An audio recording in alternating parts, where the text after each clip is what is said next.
So, One Piece. So I did two videos based on One Piece, the first one getting 24,000 views as of now. So I decided that I would do the Arabasta in two different parts. While the second video did get 1,000 views, many of you actually took it in a positive way. So I thought, why not do another one? In this video, I will be reviewing the Arabasta arc, which ran through episodes 92 to 130, and this is really cool.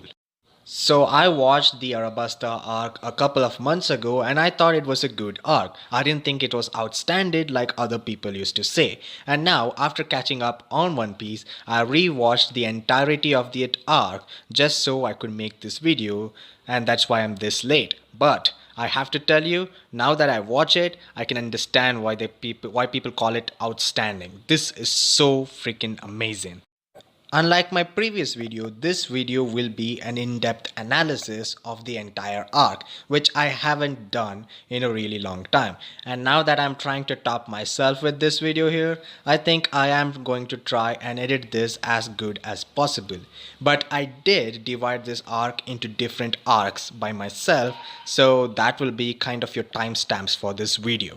Now I don't know how many of you are my subscribers, but let me tell you, I do weekly anime reviews as a form of shorts, and also each and every One Piece chapter reviews the moment it comes out. If you don't want to miss out on that, subscribe to this channel. And yes, without further ado, let's begin with our review. The first arc is what I would like to call as the Prologue Arc, which runs through episodes 92 to 96.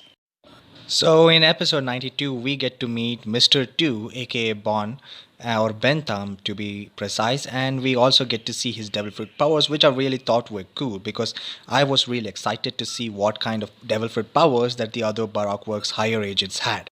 And I like that they realized that a bit late that he is Mr. 2, but I also like the fact that Zoro comes up with an idea to counter his impersonating skills. So he comes up with a plan, and I really like that part of him.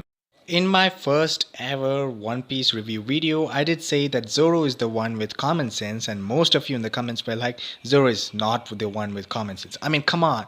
Zoro is the more mature version of Luffy. And yes, I know he gets lost a lot of times, but he is the one who's mature enough, and also he does have common sense. In episode 93, I like the fact that they addressed that Chopper doesn't really like heat again because he literally lived on an island made of snow. Also, in typical Luffy fashion, he runs off around the island and gets lost. I thought that was Zoro's thing though, but he does find the dance powder in a mansion. And I mean, it's not a mansion, it's just a house in the desert, but he does find dance powder, and the man inside is also beat up. And I like that hilarious banter that they have where he explains what the dance powder is. I thought that was really cool though, so there is something so serious that's happening in Alabasta more than we actually know.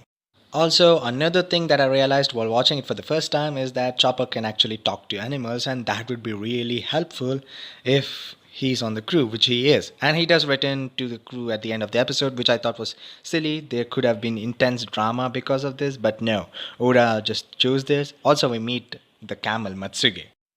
In episode 94, we meet an interesting character who is actually looking for Luffy. So I knew Ace. I knew what he looks like and who he is to Luffy before I even started watching this series. Everyone was like, do you know Ace? Have you met Ace? He's Luffy's brother. So I was kind of spoiled about it.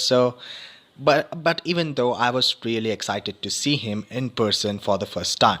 And also remember that Marine whom we all hated and wanted to be gone, but in fact he was the only one who was obeying the law. Well, guess what? That Smoker is also here, and his name is literally Smoker. I didn't know how they kept that when he was born, but he is here, and he is kind of shocked on why Ace is here. And then Smoker finds out that Luffy is here and is trying to hunt him down, and Luffy is running away when Ace comes and saves him. Well, that was a really cool moment, him showing off his Devil Fruit powers. I didn't know anything about that actually. All I knew about was he was Luffy's brother, and them both proclaiming that their brothers was amazing. The Straw Hats were surprised, Smoker was surprised, and even Luffy was surprised that he has Devil Fruit powers. So it was really cool. And after Luffy gets lost again successfully, so this is the time for Ace and Luffy to meet again and catch up on their brotherly adventure. They are brothers, alright. I mean, they kind of look the same, even though they're not actually related. So this is really great, them both interacting. I was really in awe with everything that's happening, and he reveals what he's doing here. So this is where we get our first look at Whitebeard in his silhouetted form. So it's kind of crazy that we're seeing someone this strong, and it was also cool. It was like a tease of what's to come, and I can't believe that I'm looking at him. And he doesn't even have a beard, and he's called Whitebeard. That's crazy. And he also tells his mission is to find Blackbeard, who's a traitor. That was also a cool mission to think of. And I also like the fact that when they are catching up, there are billions attacking them and they can't do anything because bullets won't affect both of them, and knives might affect Luffy, but he's way stronger than them. They both they don't even consider them enemies, and they easily defeat the billions. I thought that was really cool and hilarious. And I also like the fact that the reaction of the Straw Hat crew when Ace goes to join them for a while is that they can't believe that someone this polite can't be Luffy's brother. I mean, they can't believe that he's Luffy's brother at all because of his politeness, and that was so hilarious. Not much happens in episode 96 except Vivi sends Karoo away with a letter to King Cobra. I can't still believe that's his name, King Cobra. So, and she is setting to go and stop the rebellion army. We also get our first look at the Shichibuka member, that is Sir Crocodile, and I have to say he wasn't as menacing as I thought he would be, but now that I look back on it, he is absolutely menacing. I also liked the inclusion of Kung Fu Dugongs who helped them. I mean, Luffy is the leader now. That was hilarious, and they are cute beings, and I was definitely sure that this would come in handy in the future of episodes. It is also here that Princess Vivi actually says what happened to Yuba, this town, and why is it deserted like this, about the dance powder and everything that Crocodile did, and how he's impersonating himself as the hero. And this angers Luffy so much that now he actually has a motive to fight for. Before it was just getting her to stop the rebellion army, but now he's pissed off at Crocodile. Episodes 100 to 104 is what I would like to call as the build-up arc, as it builds up so many stuff that's going to happen in this arc. So while editing this, I realized that this video is stretching to be too long, so I'm going to go really quick over the next few arcs. In episode 100, nothing really great or interesting happens except we get the flashback with Koza and Koza is Vivi's best friend and they are BFFs. Even though she's a queen, she gets to go with slum people or kind of poor people. And his story is amazing, and it was revealed that he's the leader of the rebellion army, which I saw it from a mile. I already knew it. And episode 101 is also the same thing with not really much happening. Ace fights with another bounty hunter who is after Ace, and he realizes that Blackbeard isn't here, so he sets off on his own journey by going away from the Straw Hat crew. Even though he was with the crew for a really less time, I really liked him as a character. Also, Ace hands him over a piece of paper and the crew is confused on what that is, but Luffy does keep it with himself. Ace tells it is really important, so I paid attention because Oda is the king of foreshadowing and I know how important the paper is in the future of the story. In episode 102, the crew splits up again somehow by accident, and at this point I was kinda annoyed that the crew keeps splitting up, but we do get Luffy, Chopper and Zoro finding out a poneglyph and what it is. Well, at this point we are not really introduced to it, but it is pretty important in the future of the story, so I realized I have to mention this. But what I thought was heartfelt was Chopper asking Zoro on why he joined the crew and why this crew actually works. I mean, at the same time, Vivi is asking Nami and Nami is explaining it to her too, but they both kind of give the same answer. This team is made out of like too many different people. They have their own goals, but they have to work together to get what they want, and that's kind of what they mean. They are real friends, and this is how an actual world works. I thought episode 103 was actually really interesting because we get to meet the main numbers or the main top real ranked Baroque Works members, where we see Mr. 2 meet and talk with Mr. 4 and his assistant, I guess, but this Mr. 4 is just very bad. And we have Miss Merry Christmas with him. That's okay. I mean, I was really interested in who they are and what their powers are. They are all gathering at the Rain base because it's time for the huge plan of their Mr. Zero, which is going to come into fruition right now. And we also get to see Mr. One and his pairing, which is also amazing because he's like the top of the branch, and Das Bones really seems terrifying. Also, we meet against Koza's dad. I mean, the main crew meets Koza's dad, and he tells that he still believes in the king and that the rebellion is ridiculous. And I thought that was actually right. I mean, I needed some emotional value to this fight, and I was kind of a bit emotional, and I was waiting for Luffy to kick Crocodile. Episode 104 is my favorite from this part of the arc, where the numbers actually start and meet Mr. Zero and learn his identity, and that he is one of the Shichibukai, or seven warlords of the sea, and he is Crocodile, and he is terrifying right now. I like that Crocodile thinks of Straw Hats as his enemies and number one kind of enemy too, because he wants them to go away because they know his identity and it puts him in a kind of a risk. And I'm also really, really happy that they didn't put Chopper. They don't even think Chopper is a threat, and I think they haven't seen his different forms yet, and they don't even know who Sanji is, and that's really cool. Also, this scene between Luffy and Vivi, where Luffy punches Vivi and he tells that he's her friend too, so they can put their lives on the line to protect her kingdom, right? He repeatedly tells he's not a hero and that he's a pirate, but he still saves people, and that's what I like about Luffy. My favorite part of Arabasta is what I would like to call as the Rainbase Arc, which went through episodes 105 to 109.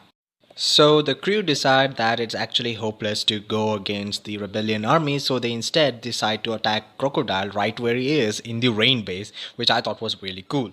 Meanwhile, Karu sends the letter from Vivi to King Cobra, and he realizes who the identity or what the identity of Mr. Zero is, and that he is Crocodile. And while being chased by Smoker, we see Luffy, Usopp, Nami, and Zoro all four heading into the casino where Crocodile is, that is the Rain base, and it's really amazing to look at that. Also, in episode 106, we see that Chopper actually meets Tashigi and doesn't notice her at all, because that was really cool. I think it was funny. Guess what? All four of those pirates actually went to the pirate section. I mean, there's a signboard saying VIP and pirates, and they just choose pirates because they are. I thought that was really dumb, and all four of them fall into this pit along with Smoker, and I thought this was really, really cool. But what's even cooler is that this cage is made of sea stone. That means devil fruit users can't use their powers. I thought that was really cool when I was watching it. And we also get to see Crocodile use his Suna Suna fruit powers, or aka the sand fruit powers, and I thought he might be unbeatable. And speaking of powers, we also get to see Miss All Sunday use her powers. That was really weird, and I didn't know what the powers were. She fights against Pell and kinda kidnaps Vivi again. And then after kidnapping Vivi and putting her in the same room as the Straw Hats, I thought this was really creepy the way Crocodile talks to her, and I was actually scared for the first time because of Crocodile. And so Crocodile reveals in episode 107 on what his plan is on explaining Project Utopia, and I thought that was really cool about the ancient weapons and stuff, and one being in Arabasta. I was kind of scared now because Oda is introducing another new fictional item which might destroy the world, and which will be important later in the future. Also, this huge civil war is a facade of Crocodile, and Bantam actually, impersonates King Cobra and kind of kidnaps King Cobra too. That was really, really, really harsh on what I thought. I had this sense of dread when watching this episode. I was like, now what? The people actually think he's a bad guy.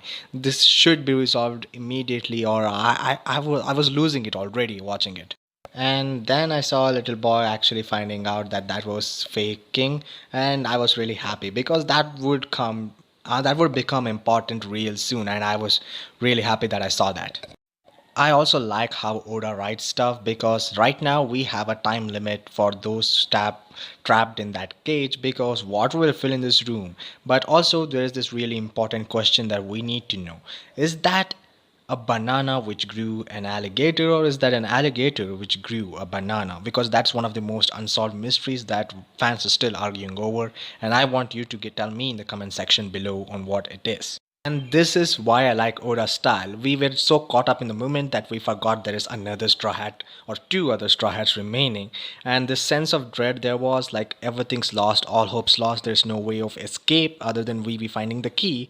That's when we get a call from Mr. Prince. And this has to be my favorite scene in the entirety of Arabasta saga. I mean, really, I love this scene where he proclaims that he is Mr. Prince. I really like how much smart Sanji is in this arc because he uses Chopper as a decoy to run around town so that the others try to find him, and he has almost defeated all the billions and has waited for Crocodile and Miss All Sunday to come out of the rain base. And Sanji, aka Mr. Prince, after getting them all out, gets in and breaks the bridge so that no one enters again and comes in just in time to save Princess Vivi from the crocodiles. Using his immense kicking abilities, he tries everything in his power to get his hands on the key and free Luffy and the others. That scene just made me love Sanji like hell. He was such a badass character. But according to Crocodile, he didn't put the real key inside, so they will die no matter what. And that felt so cruel. And I was happy that Oda did this because typically, if the villains put the actual key, that would be so idiotic if you ask me, if you were thinking like a villain. But guess what, they found Mr. 3 in one of the bellies of this crocodile, so it's amazing, I guess. So after getting him to make a key, they all escape from that base, and Luffy asks Zoro to save Smoker too. Smoker is kind of shocked that they saved him, and he just lets them go. He just lets them run away. And Luffy telling that he doesn't hate him is amazing. And Smoker is actually embarrassed about this because he's one of the few Marine who actually respect, Luffy. Even Kobe respects Luffy just like Smoker. But Smoker doesn't leave it that out there. He will definitely find him and catch him in the future. But now he's letting him go. And I thought this was amazing scene. I like Smoker too. Now, I don't know that this should be a separate arc, but this could technically be the Rainbase arc. But this is what I would call as Journey arc, even though it's just 3 episodes long. First of all, I was always wondering on how they would get to Arabasta real fast because it will take so many days and they don't have a fast transport on land. But thanks to the camel that we saw earlier, we have a new crab which will take us to the location, and I thought that was amazing. Also, Luffy trading places with Vivi because he knows how important Vivi is to the entirety of Arabasta, and he thinks he has to take down Crocodile. So he's here facing off against Crocodile for probably the first time, I guess. I mean, this is the first time he's literally facing him off, right? So I was really excited for this huge kind of fight. I thought this was the final fight until what happened. What I thought initially would be a huge fight for multiple episodes was just a single episode fight. But what I found interesting was the reveal of Miss All Sunday's name, and that is Nico Robin, and that was it. I already knew who she was, that she was going to join the crew because I had read the wiki page before starting One Piece and I knew everyone's names who were the Straw Hats. So I was like, okay, so she's the one. I mean, I wasn't sure when she was All Sunday, but now it was more than just confirmed. But Luffy fights against Crocodile again and again using his different moves. Crocodile also fights up, showing his sand fruit powers, and the fight ends with Crocodile winning. And I was totally shocked because I didn't think that this would end this fast. And I was like, hoping for the best now. I didn't know how this would do. He is the MC, so he won't die. I did know that, but I wanted to see how he would win against someone as powerful as this. And I really like this moment between Smoker and Tashigi, where Smoker is leaving and he tells Tashigi to do what she thinks is right and what she thinks is justice, because he knows that there will come a moment where Tashigi will trust the Straw Hats more than anyone else, because that's exactly what he did, and he knows the Straw Hats aren't really typically bad guys right now, but they are pirates nonetheless, and he is going somewhere. And I was curious on why he's leaving, because he could literally help with the war, but he just went. But he takes responsibility for whatever Tashiki does. That was really cool. And also, while escaping, the crew encounter a huge monster, I guess, and the Kung Fu Dugongs come to help. I mean, come on, I guess that. I knew that they would be important later in the future. Also, Crocodile leaves Luffy to die, and I thought he was done for, but he's alive and he's getting up. He wants to defeat Crocodile. And what I really felt was amazing was actually Nico Robin helps Luffy and just puts him near Pell and tells him to look after him, and he just walks away. She just walks away, and I was really confused because I already knew that she is going to be a good guy later in the future. So I was like, okay, why is she helping now? What is her motive? Is she like a secret agent from the government or something like that? I really wanted to know more. But don't worry, the kingdom might be in danger, but the real king will return, right? Oh, wait, he's kidnapped? Okay. That just, ruins things. Also, then they get on land and they have to go, and I didn't think they would make it again. But guess what? Karoo is back with his own duckbill squad, I guess. I don't know what these creatures are called. I did forget that even while watching it. So, anyway, these squad are here and they are going easily now. These are the fastest running animals on land in here in the desert. That was really cool. I know that there are so many emotional scenes in One Piece and especially in Arabasta arc, but nothing really got me except this thing. I mean, Vivi is shouting out for Koza and her army of people rebellions running to Arabasta. She's shouting at them to stop, but no one's listening to them. She almost gets stomped and Karu saves her. That was really, really emotional, and I thought I was almost crying. And another cool scene that we got here is Usopp returns, but we all know it's not Usopp. He even mimicked the bandage on his arms, but under the bandage is an X mark that no one knows about. It's an interesting plan made by the Straw Hats because people might notice their bandages and think they did this to avoid confusion. We asked him, and it turns out it's just Mr. 2, and he was impersonating, Usopp. That was really cool. She runs away as fast as possible, and he's here. Now, this is setting up for huge battles that's to come. My favorite arc is the next one. It's just called the Battle. So my favorite part of Arabasta Saga is the Battle Arc, which went through episodes 113 to 119. And I have to put this in mind right now because there was this running theme in One Piece, that is, we are given maps of the battle and where everyone is located and what battle they're fighting. I think that is really cool and that will be repeating in all of One Piece, so I really like that. But the rest of episode 113 just starts setting up fights that will happen throughout this arc. I mean, they are all great, so we just look at who and who will fight whom. That's really great. But first of all, let's talk a bit about the fights because those are the main takeaways from Arabasta Saga. All these fights were amazing, but the one that interested me the most is the fight with Usopp and Chopper against Miss Merry Christmas and Mr. 4. I really think it was interesting. Usopp just had the greatest moment of his life.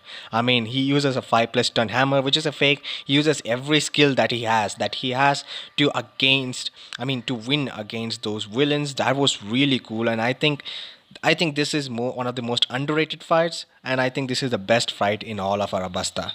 Another standout Usopp moment comes in the next episode when Luffy is laughed at. His dream of being the pirate king is laughed at. And he's like, yeah, when his Nakama's dreams are being laughed at, that's when a man will just never give up. He knows he will lose against them. He knows he's no match for them, but he bravely stands up just because they laughed at Luffy, who will definitely become the pirate king. And so, everyone knows that he won't die, and he is here. He and Chopper fights him, but the standout is Usopp, and they win, and that was so freaking cool.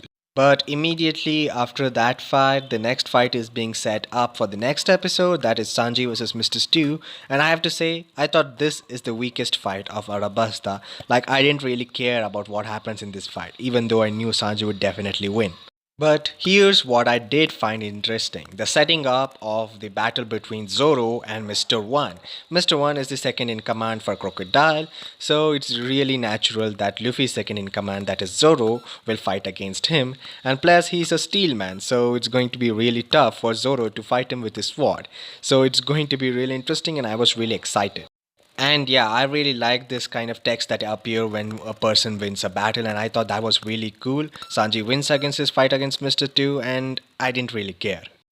Also, Crocodile has reached the palace and he's stopping Vivi from blowing up the palace.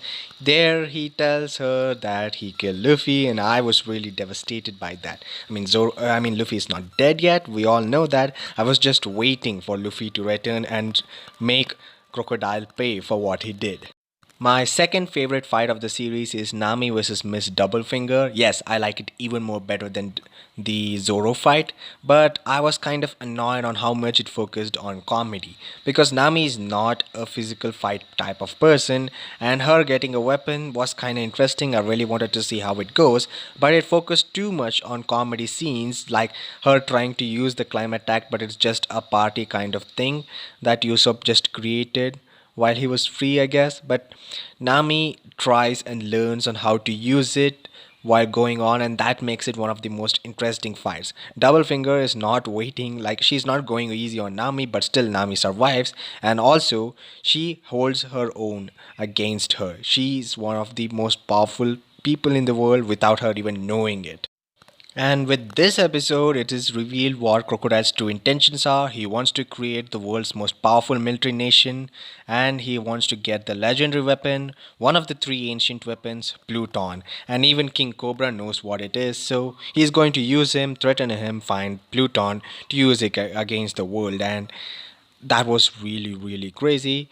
Crocodile becomes scarier the minute. Also, I thought Climb Attack was an amazing and interesting weapon, and finally, Nami wins her fight against Double Finger, and I really like that. But one of the most interesting fights happened in the last episode of this arc, and that is Zoro versus Mr. One.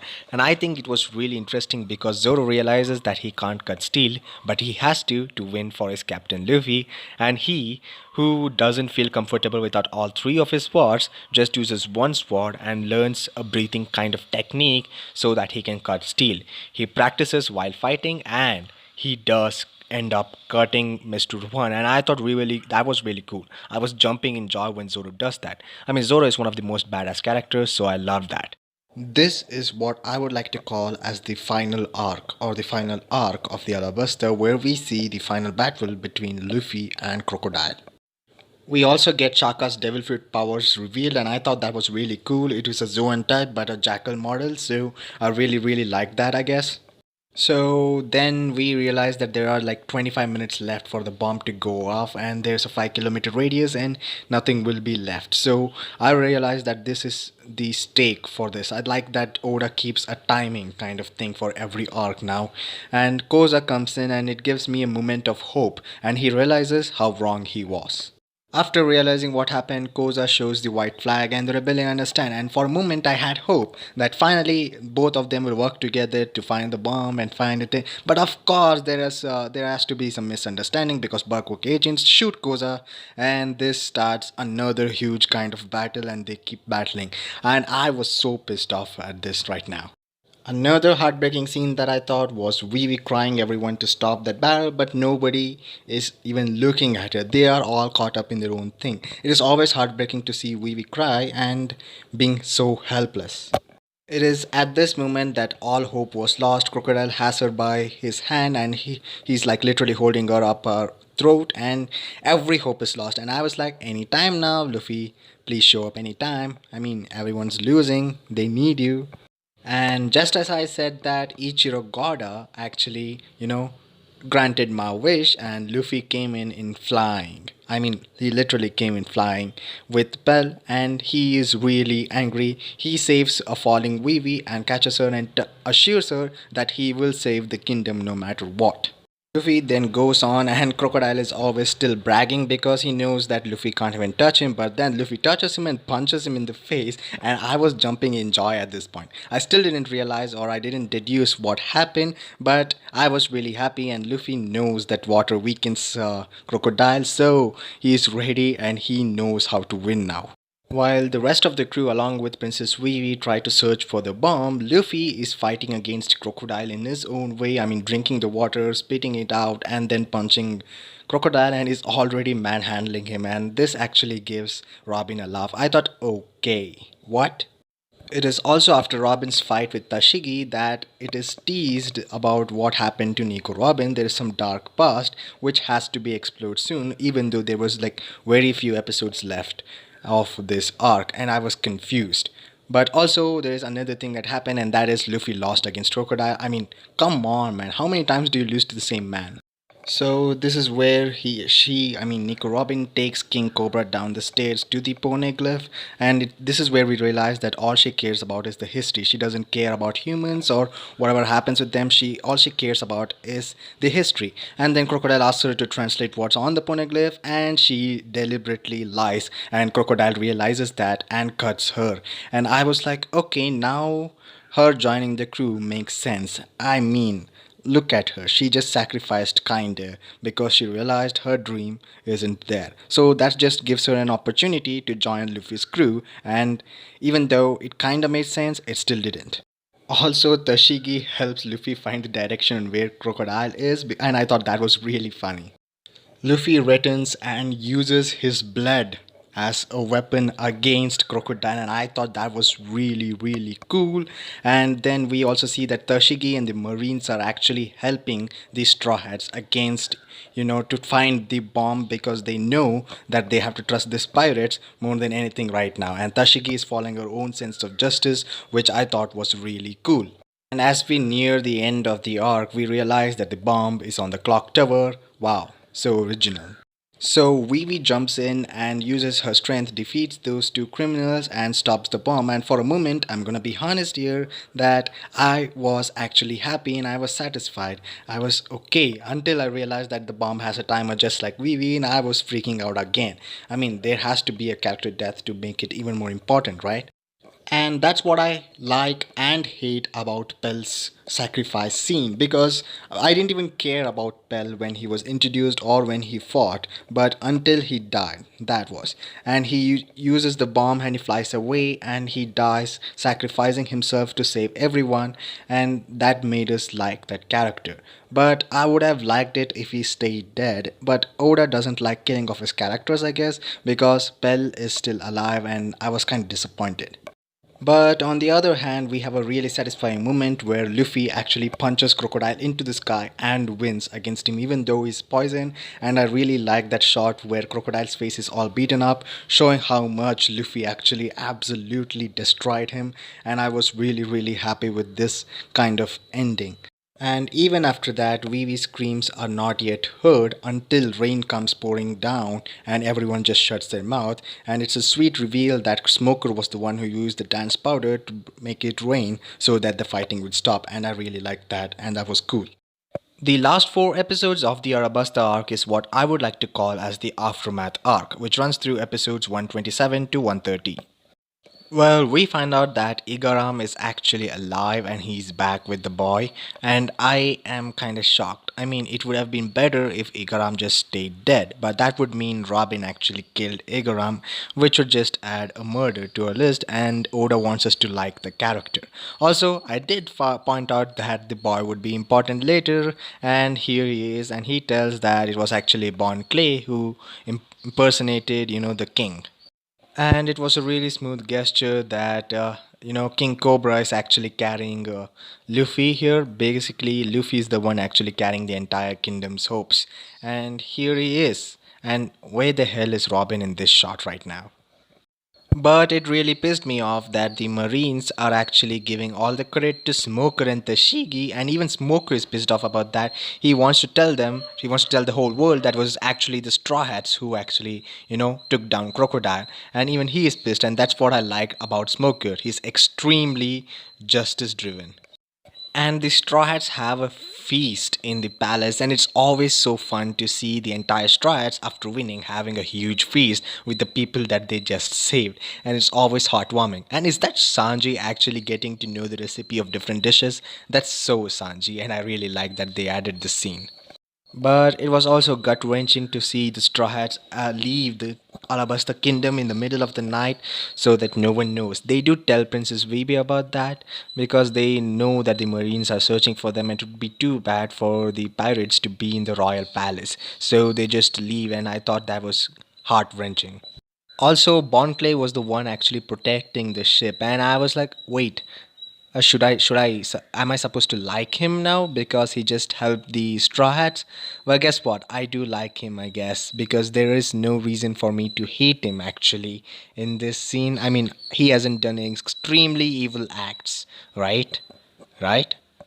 There were two extremely sad scenes in episode 129, and the first of them being Bon Clay literally sacrificing himself for Luffy and his Triad's crew to just escape from there, from the Marines. And Luffy just declares that Bon Chan, that he calls him now, is now his friend, and he will always think of him as a friend. And that was actually heartwarming, and that made me like Bon Chan a little more than what I used to like him before. I mean, I used to like the character design already, but this made me even like his character more. The second scene is Princess Vivi actually coming in, and she is actually telling the speech from there. She's waiting for this Straw Hat Luffy to tell. She asks him whether he takes him her as a friend, and he just doesn't reply because the Marines are looking and they might think that Princess Vivi is in cahoots with the pirates. So they show the arm sign, and that was so cool. I mean, that's kind of the wallpaper for everyone for who enjoyed Arabasta.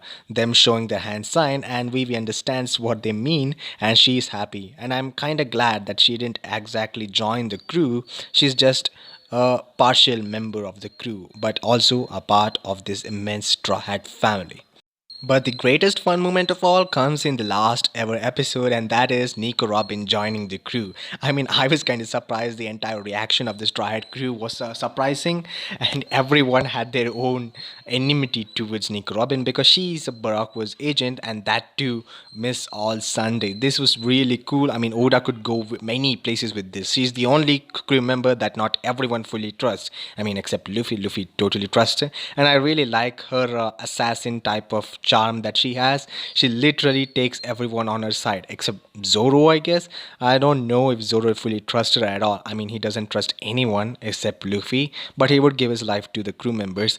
But there's so many places that Nico Robin can go. Her dream of being an archaeologist, finding the Rio Poneglyph is revealed. I guess Oda really wants us to like Nico Robin, but there is an entire arc dedicated for her, totally for us to fall in love with this character, which I will be talking about in my channel. So if you don't want to miss out on that, subscribe.